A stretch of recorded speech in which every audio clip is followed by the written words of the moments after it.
खबर शामिल करते हैं सरगोदा से, जहां नवाही इलाका नवाब चक में अपने ही घर में तशद्दुद का निशाना बनने वाला नौजवान का वीडियो बयान सामने आ गया।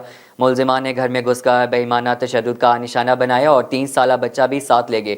नौजवान का बयान, थाना झालचकिया पुलिस ने बच्चा तो दिलवा दिया लेकिन मुलजिमान गिरफ्तार न हो सके। थाना झालचकिया पुलिस मुलजिमान को गिरफ्तार करने की बजाय टाल मटोल से काम ले रही है। नौजवान का बयान, मुतासा नौजवान ने DPO सरगोदा से फौरी नोटिस लेते हुए इंसाफ का मुतालबा कर दिया। आए नहीं जे जेबी साड़ी कान टप्पिया है, ठीक है, उन्हें कुंडी खोली है, 4-5 बंदे अंदर वड़े ने, बाकी बाहर खड़े सन।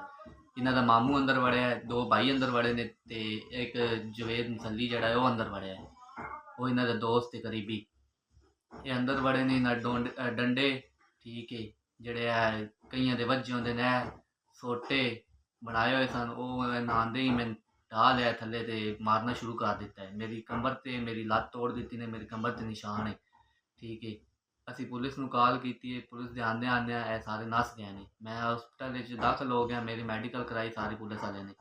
ते उस बाद मेरा भाई है, छोटा बच्चा है 3 साल का, उन्होंने नाल लै गए ने ते कहंदे सन तुसीं सारे केस वापस चाहो, जेड़े हुण असीं मारे भी केस वापस चाहो ते असीं बच्चा वापस करदे हां। पुलिस वाले ने बच्चा सानूं वापस लै दिता है, पर हाले मुलजिम नहीं फड़े गए।